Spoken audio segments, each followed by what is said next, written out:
just have a chat. So if I Hi. Oh, go ahead.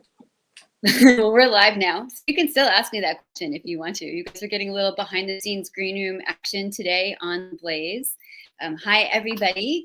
I'm Jenna Blum. I'm one of the co-founders of the Blaze, and I'm here today for a very special holiday interview with my friend Beth Veihmeyer. Am I pronouncing your name right? You are. Mm-hmm.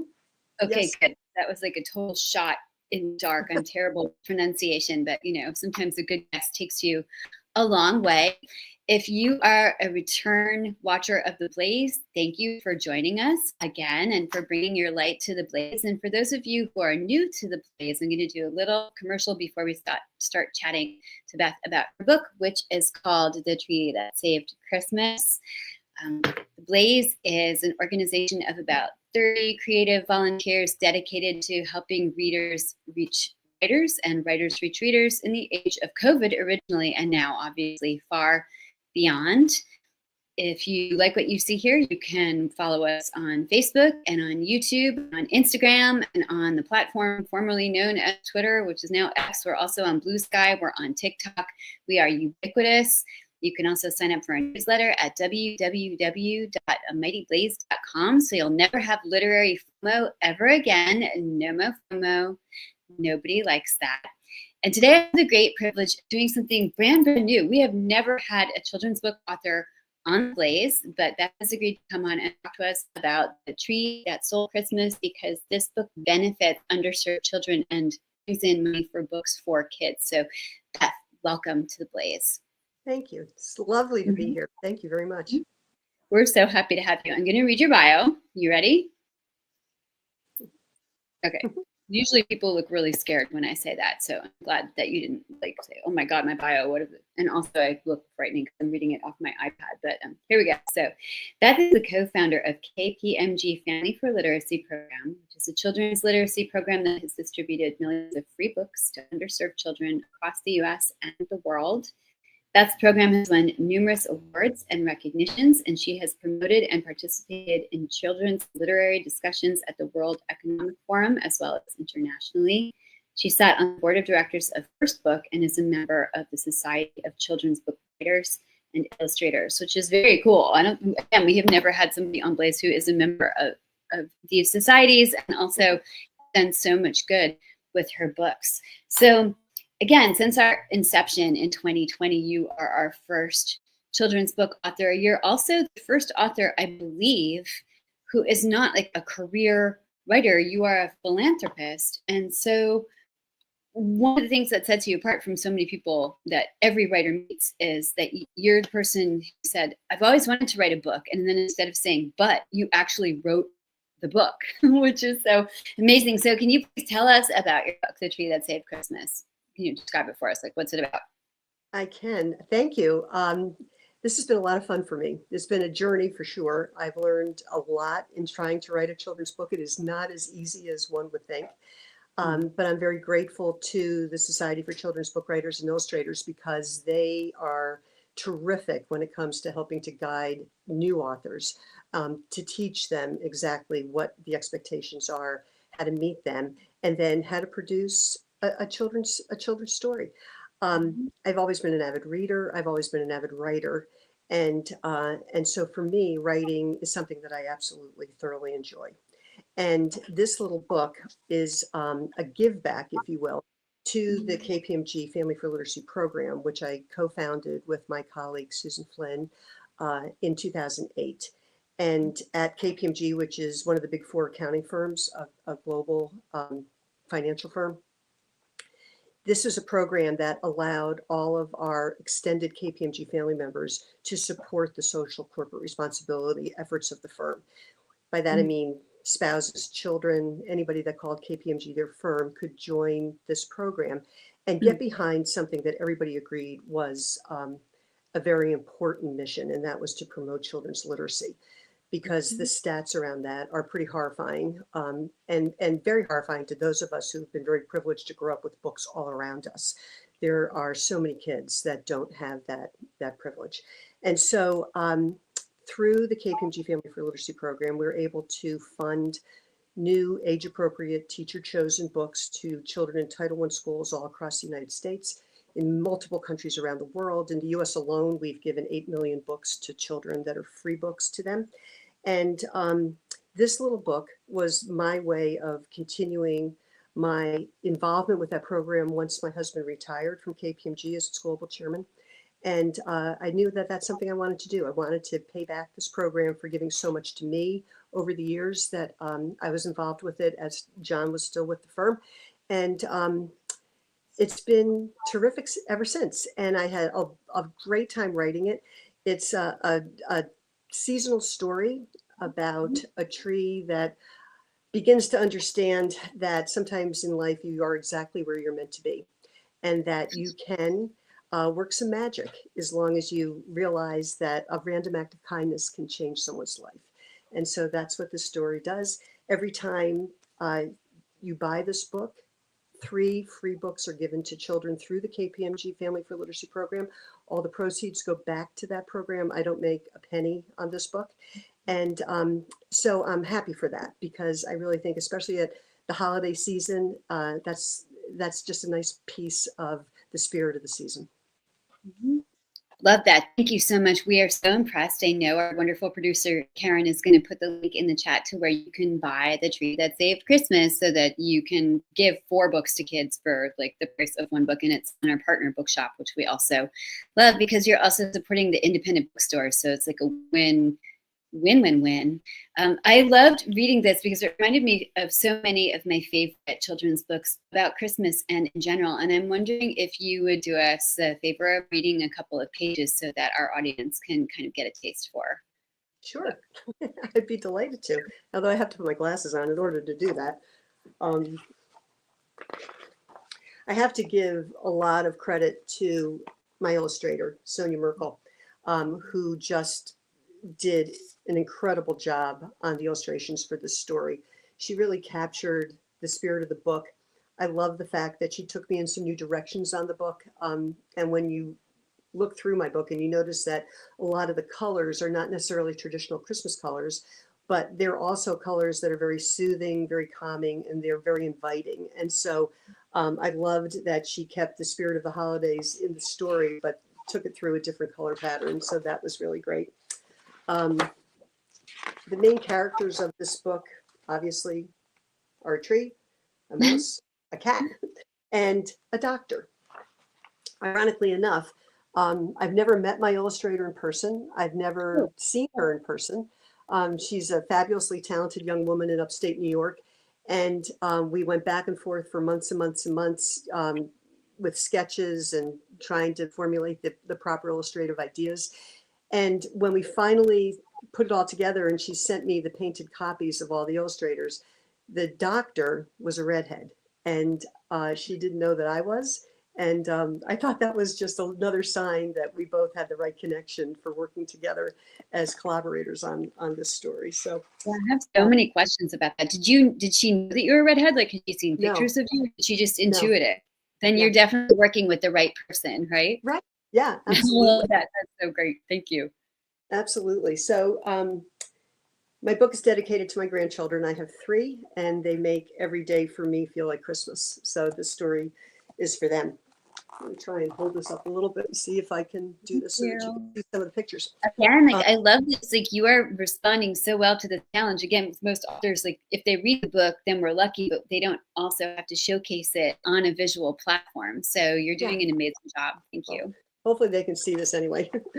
Okay. On a cold winter's night, Santa was ready to go to a small, sleepy town that was smothered with snow.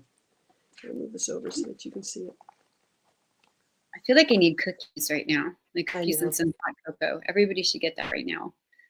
It had a Christmas tree lot with a Christmas tree man in a Christmas tree sweater that said Christmas Tree Dan.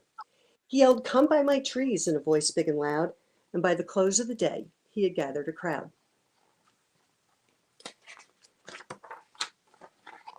The crowd walked through the lot, and when they were done, all the trees had been tagged, all the trees except one. "Yuck," they complained to Dan in the sweater. "We do not like that tree. The rest are much better. That tree is so little. It has branches like twigs. It's crooked, has holes. We want one that is big." They liked all the others, and when all had been sold, the last tree on the lot stood alone in the cold. I'm so sad, the tree whispered to his friend Christmas Tree Dan. Why can't somebody love me and choose me just as I am? Tired Christmas Tree Dan gave his shoulders a shrug, then leaned down to the tree and gave it a hug. Folks get so distracted this time of year, they forget 'tis the season to spread Christmas cheer. I think you're just fine, and now don't disagree. Someone will want you as their Christmas tree. But the little tree wondered as it stood on the lot if he might be the tree that the whole town forgot. Then quite late in the night, as the little tree worried, the town doctor drove up and honked as she hurried. She called out to her friend, Dan, I must have a tree. Have you one I could buy that could come home with me? Tired Christmas Tree Dan peered through his tinsel and lights. This tree's all I've got left at this time of the night. I will take him. He's fine, Doc replied with a sigh. I just want to get home before Santa arrives.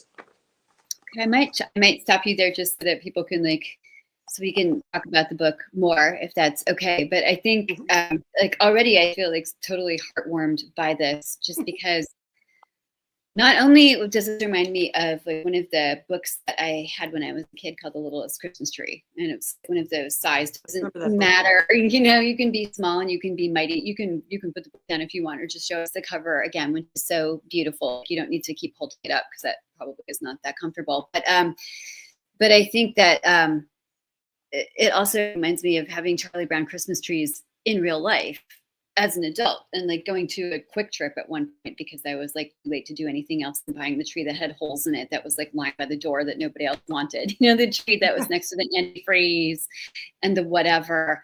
And so my question for you is why this book? Why this topic? Why a Christmas book? Christmas means a lot to me. It's the biggest holiday in my house for sure. And I think like you, I probably passed a Christmas tree lot 1,000 times wondering whatever became of the trees that didn't get sold. This book brings that question to bear, but then it also throws a twist at the end so that maybe you don't look at those Christmas trees quite the same way as you did before. I love that. I kind of prefer them, actually. I like the sad tree or the Charlie Brown trees that that have holes in them. Robin is saying hello to both of us from Buster Coeur d'Alene, Idaho. So we have viewers from everywhere. We have viewers from Holland today as well, and I'll read that comment in a little bit. So thank you for joining us, you guys. How did you have the faith that you could write the story? Often people say to me, you should write a children's book. You should write about your dog, Henry, or you should write an accompanying book to your memoir about your old dog. And I always say, I don't have the imagination to write a children's book. And I'm not being modest. I really think that that's true. So how did you decide to make this sort of leap of faith into this contribution? What gave you the courage to do that? I think you get a lot of encouragement from people that really enjoy books. For instance, my grandkids love them. And so I could find 50 million things to write about if I paid attention to my children, my grandchildren, and the things they say and how they react to certain situations and things like that. You can find just so much humor and so much tenderness in what little children have to say about things. So I think I kind of drew on that a little bit for the story because we had talked about this, the last tree on the lot kind of idea. And so I think while you might not think you can, I think you need to sort of leave your mind open to what a book does so well, and that's open your imagination. And when you sort of focus on what your imagination brings to you, you can find things to write about and you can find ways to express yourself. This book was not without its challenges. And again, I credit the Society for Children's Book Writers and Illustrators because they offered classes on how to write. And I spent a great deal of time in those classes, just sort of fine tuning what I thought it took to write a book and learning that some of that wasn't exactly true, that you needed so much more. So I'm grateful to them for their guidance. And then it was just sort of a matter of, I was just hell-bent and determined I was going to get it done. And I wanted to do it for the Family for Literacy program. I wanted to do it for the kids that I had met along the way that, held on to a brand new book, and the looks on their faces when they realized they didn't have to give that book back made every bit of effort worthwhile.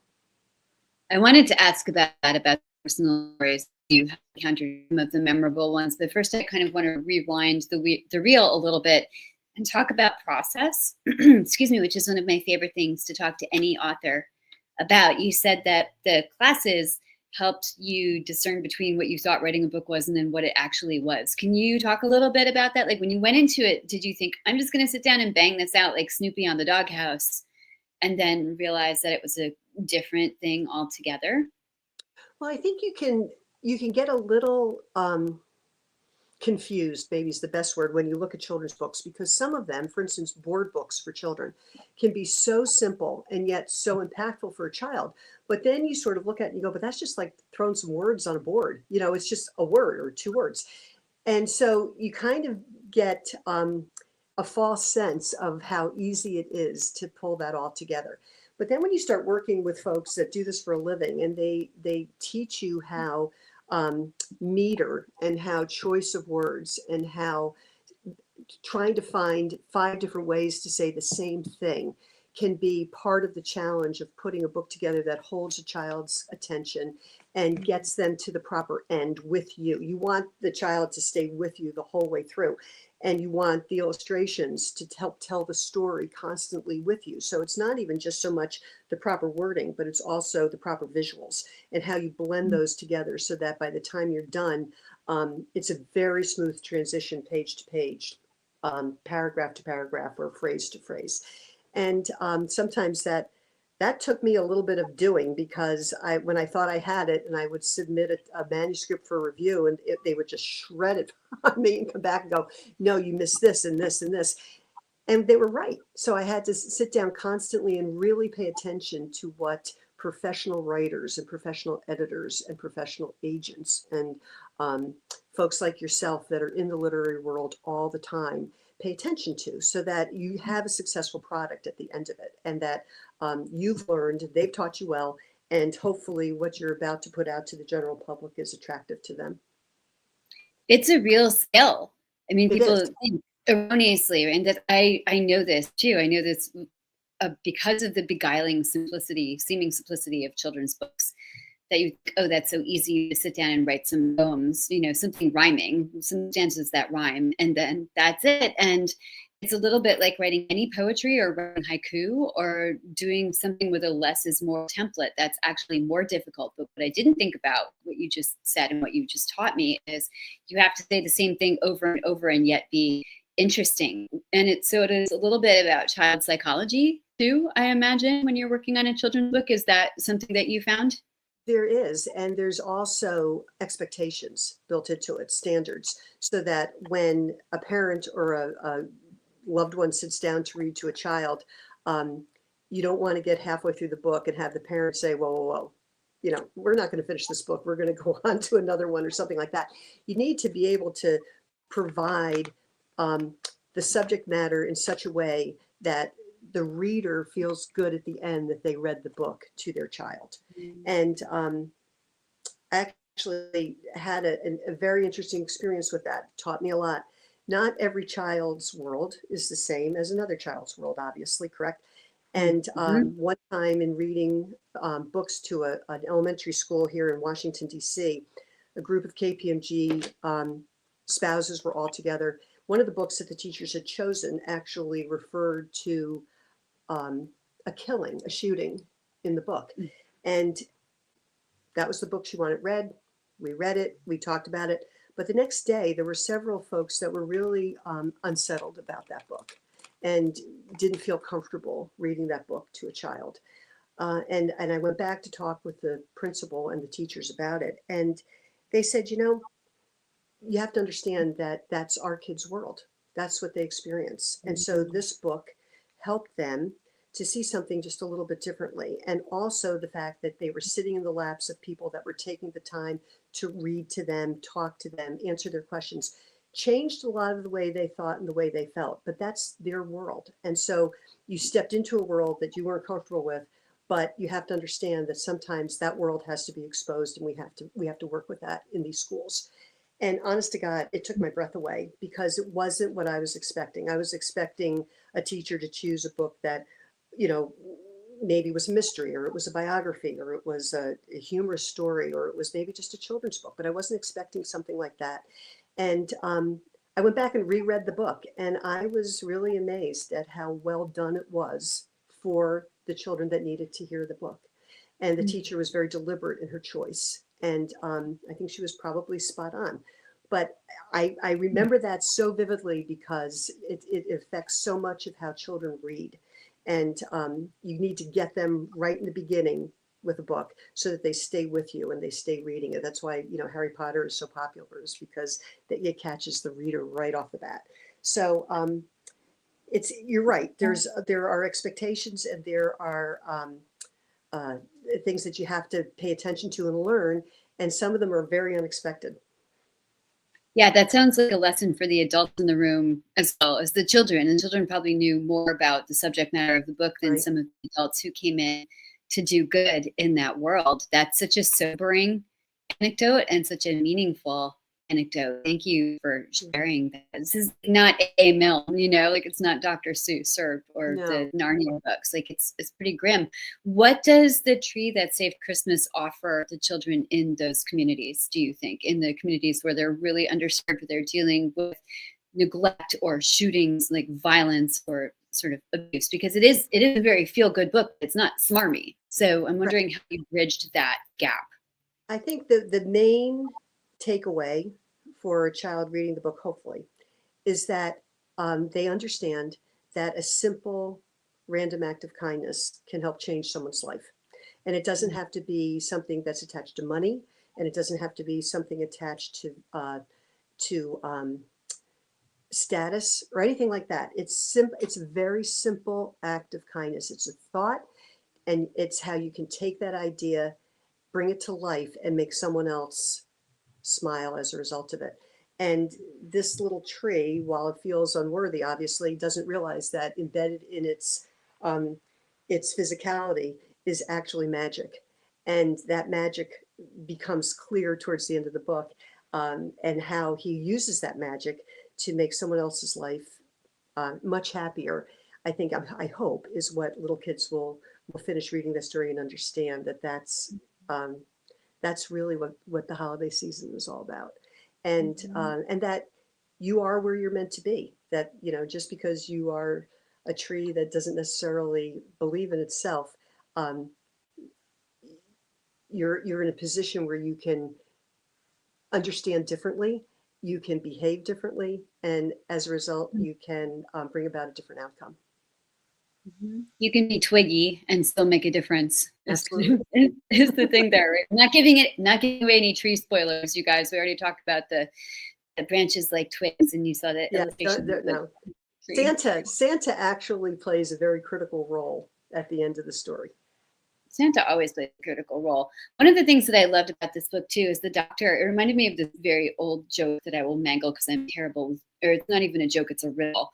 About like a man and his wife and son all get in a car accident, and one of them dies, and the surviving parent goes to the hospital where the son is being operated on and says, "I can't operate on this child, it's my son." And the riddle is, how can that be if one of the parents died? And the answer is, I told you I was going to mangle this. You guys can all like have a little nap while I'm trying to tell this. But anyway, the doctor is the mom, the doctor is a woman. And it kind of took me by surprise in this book too. And I'm like, oh my God, have I myself not moved past this? But one of the things that I loved about the book is you did choose for the doctor who is served by the tree to be a woman. And also the illustrations were very inclusive and included a wide range of people of color, and also like people in wheelchairs who are differently abled and so on. I'm going to hold this up. I don't know if you guys can see very well, but it's like this great, you know, kind of Whoville, except the Whos are like all different shapes and sizes and colors. And I really appreciated that. And I couldn't remember where I had seen that in children's literature before. So I wonder if you can talk a little bit about those choices. And then I have some questions about illustration and collaboration, which is fascinating to me. Yeah. So Sonia, my illustrator, and I spent lots of time on this, and I definitely did want it to be a very inclusive story. And you're right, that one page there is a little like where's Waldo? You know, you can sort of see there's lots of different people in that picture. And if you look really carefully, you'll see the tree peeking out behind the doctor, just kind of surveying the town in that picture. And I'm hoping that some of those folks that are in that picture jump out at children so that they see it very quickly and very clearly that, you know, not everybody is happy and healthy. And but what's happening on that page is bringing joy and happiness to everybody that's in the picture. And actually, as if you pay attention closely to the tree, you can begin to see through her illustrations the power of confidence becoming part of who the tree is. And the tree doesn't stay in its initial physical structure through the book. And I think that that's also a message to children that, you know, you stand a little straighter, you hold your head a little higher, that when you feel good about something and you feel good about yourself and you feel good about what you're trying to do, your entire physical being alters to that. And so I hope that children also see in the beginning that maybe where they're a little unsure of the tree in the very beginning, at the end, when they see the tree a little bit differently, they feel maybe a little bit differently about themselves as well. I'm going to go back and look now. I don't know if you can say this about a Christmas book, but that's an Easter egg, like it's like a visual Easter egg in the book. So I'm going to go look and see how the tree changes from page to page and beginning to end. What was it like to work with your illustrator? You mentioned a little bit that you guys had a good intuitive bond, but how did you find her? How did you get paired with her? And then did you write the whole story first and then she illustrated it, or was it a more collaborative effort?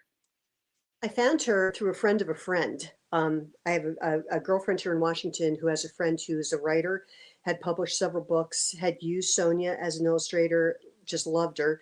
And he recommended her very highly to me. And so we had some preliminary conversations. I liked her right from the start. And the manuscript was finished by the time I went to Sonia with the book. And so she really she got the book very quickly. I have to say, she really locked on to the story. And she's a graphic designer by trade, and so she was very keen on making sure that her pictures, her illustrations, were in lockstep with the story, and that while color and imagery was important, she wanted to make sure that every single page engaged the children in multiple ways, not just there's a picture. And so I thought that her approach was brilliant. It was easy for me to work with her. I would work with her again in a heartbeat.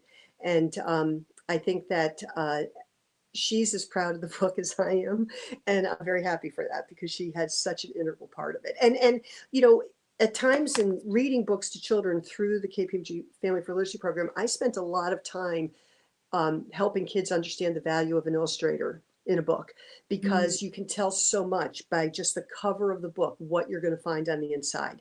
And in children's picture books, which is what Tree is, those pictures are just critical to the success of the story. And so it was a lot of fun to help bring the children's attention to just how important an illustrator is. And you can sort of see their minds turning during those conversations that, well, I like to draw and I could draw that, or maybe I could try that. And that was a lot of fun to see how impactful those conversations were with children who maybe never gave a single solitary thought to ever wanting to draw pictures for a book. But Oh, maybe so you inspired them in 2 ways. That's amazing. Or maybe even 3 ways: to be a writer, to be an illustrator or a visual artist, and then to make some positive change based on the story itself. But it's true. I think about the early children's books that I have that I read to my niece that I loved, like the Pat Bunny books or the Richard Scarry books, which I'm still obsessed with. My sister and I still look for the bread and the worm on every page of the Richard Scarry books. You know?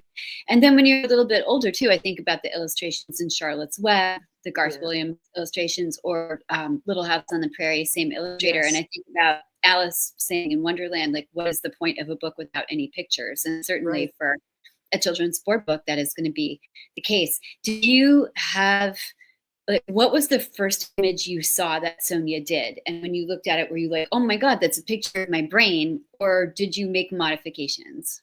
I think that's a tough question for me to try to remember what was the first illustration, but I think she started with the tree. We went through several different versions of the tree.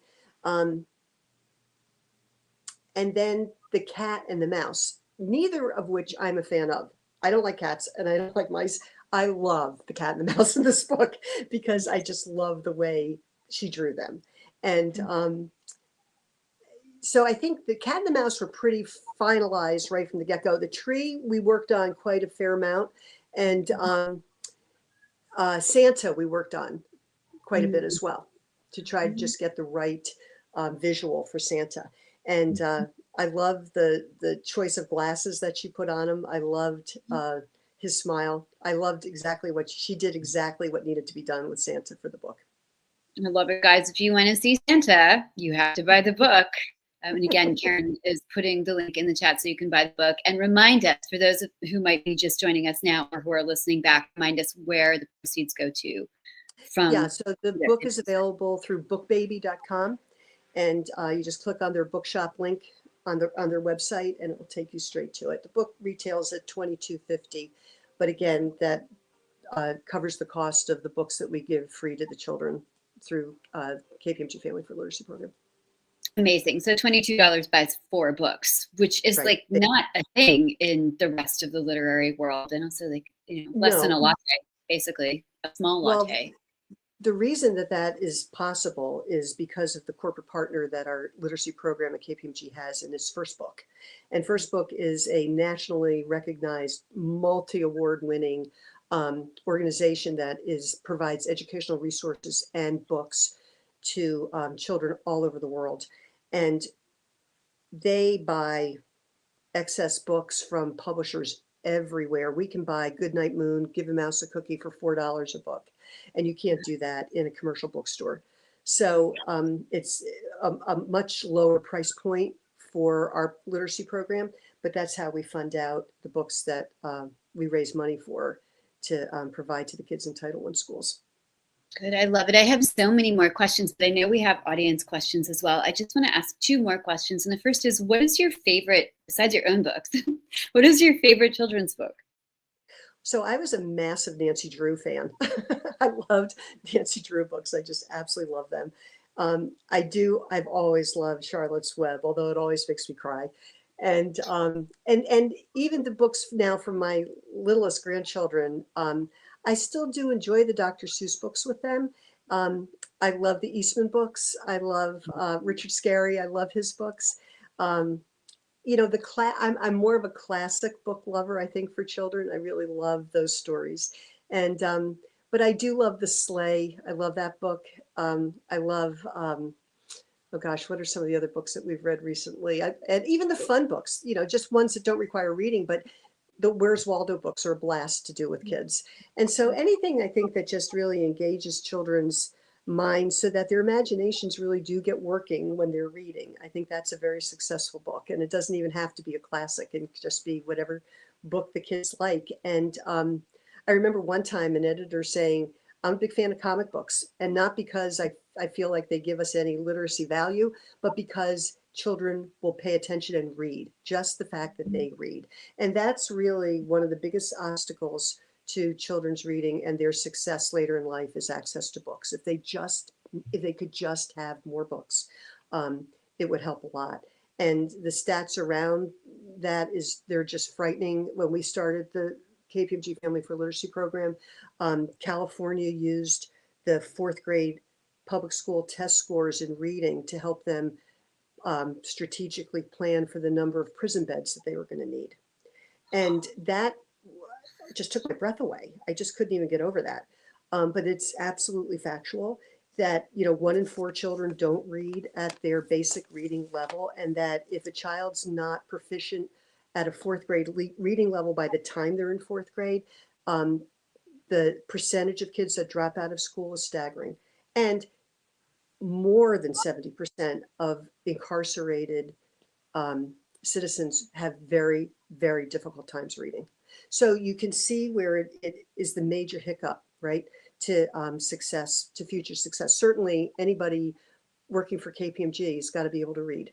Anybody that's a teacher has to be able to read. So to be successful, you want to be able to get these kids reading at an age appropriate level and give them some joy in that so that they continue to want to read.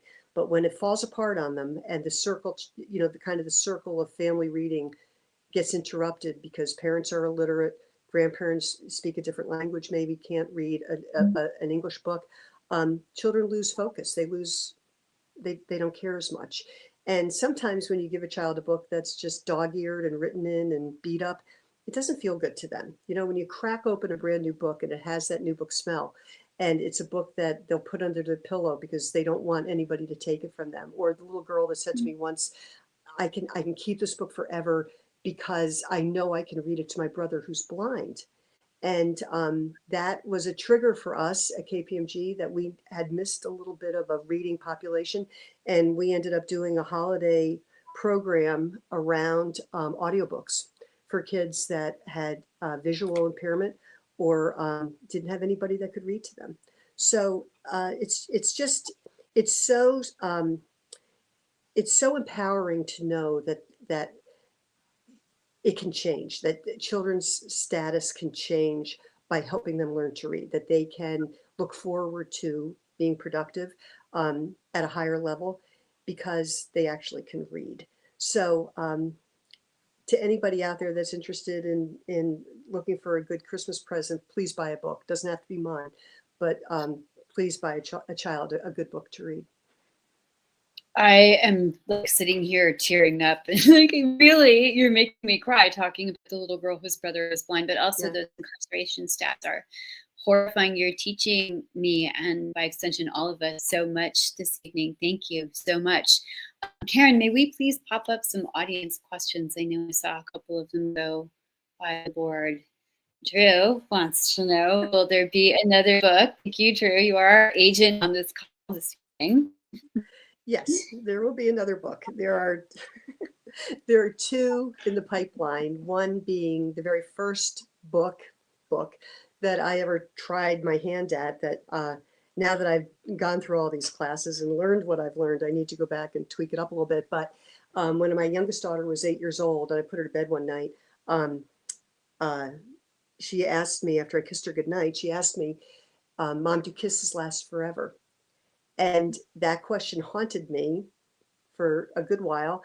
And so my very first manuscript, I can't even really call it a book because it's not been published, but my first manuscript is Do Kisses Last Forever? And it's the answer to her question. And so that's the book that I'll go back to try to make my second book. And then the third book is a book called Fisher Mutt. And Fisher Mutt, my brother will remember this, is a dog that used to frequent our beach when we were kids in North Carolina, and came out of nowhere, was just a stray, but it's his story. It's the story of Fisher Mutt. And so that book will be the third book. So yeah, hopefully if I can clear out my calendar and find the time, I'm going to go back to both of those books, and hopefully maybe we'll do another interview next year with one of those two books. Absolutely. Also want to know if Kisses Last Forever, and I guess I have to buy the book, but Fisher Mutt, we are all big dog lovers here on the Blaze. Like a lot of us have dogs. In fact, my dog Henry Higgins is snoring right now on the couch. He is not as big a fan of the Blaze as we are of him, but we're looking forward to both of those efforts. Thank you. And Karen, do we have another question? Which character do you relate to the most and why? From your own book, from The Tree That Saved Christmas. That's a great question. Actually, I do relate to the doctor in Christmas because I am a frustrated physician wannabe. I think if I were going to do my life all over again, that's where I would have ended up, in medical school. So I do definitely relate to her. At an adult book level, just my brother will collapse laughing on this, I'm sure, if he's listening. The Quiet Man is my favorite movie, and Maureen O'Hara as the female lead in that book and in the movie I definitely relate to her. But I loved Nancy Drew. I did. I loved that character. I loved the fact that she was independent, that she was curious, that she was determined. I loved all that about her. So I think I would still go back and reread that series again. Yeah, Nancy is such a classic. Do you remember what your favorite Nancy Drew was? I love The Hidden Staircase. That was, I think I read that before The Old Clock, and The Old Clock was the first book, but I think I read The Hidden Staircase as the second book first. So I think that was still my favorite one. I remember The Old Clock also, and The Staircase. And I remember, again, speaking of the illustrations, I remember the covers with the flashlights and her Yes, hair right. flipped up, kind of like your hair, actually. You might actually be Nancy Drew. You might be who Nancy wanted to be when she grew up, doing When good. she grew up, maybe, possibly. Like, I've had it with being a PI. I'm now going to Right. give books to children because I brought so much joy to children over the years. We had one comment that I wanted to pop up. We usually do the questions at the end, but there was a great comment from one of our friends in Holland that I'm wondering if Karen can find and pop up for us. Okay, so we're going to like peek over the wall here, but I'm going to read this. In the Netherlands, we once a year I'll have a book event, classics and new classics for $1, which is €2. Also, people can contribute a few euros in the bookstore, so a pile of books becomes available to children that will never come to a bookstore due to money issues. And Dutch books are pretty expensive. Thank you, Helene. Helene is one of my Dutch readers as well. And I know, because I've been to Holland, like the books are expensive, and bless you, Dutch readers. Bedankt, bedankt, bedankt for reading and for buying books for children. So, Beth, if you could buy like one book besides your book for children, what would it be? Oh, wow. Let me think. I think Guess How Much I Love You. I love that book. For a child, I think that's a beautiful, beautiful book. So I think I would pick that one. That's, I think, a timelessly, classically gorgeous story, and beautifully illustrated, just perfectly illustrated. And it's one that I think it should be in every child's bookcase. I love that. I actually don't have it, and I thought I had all the children's books still in my that's a great book. shelves. I love it. Thank you. Thank you so much for joining us and educating us so much today, and talking to us about what your journey has been like, and what the book is, what it's like working on a children's book and doing the illustrations, and most of all, the big joy and the comfort that your books and the books that you're distributing are bringing to children across the country and across the world. So again, people, it's The Tree That Saved Christmas. You can go to bookbaby.com. You can also, I think, go to Bookshop and find it directly on Bookshop and our Mighty Blaze stall. And when you buy this book, you're buying actually 4 books in a sort of a magic app. So please do that. Please buy books for Christmas. We here at the Blaze say books make best gifts, because they do, for Christmas or for Hanukkah or for Kwanzaa or for the New Year or for Mother's Day. That's coming again soon. So everybody, buy books, read good books, have wonderful holidays, stay safe out there, and we'll see you next time. Thank you, Jenna. Thank you, everybody. It's a pleasure today. Thank you very much.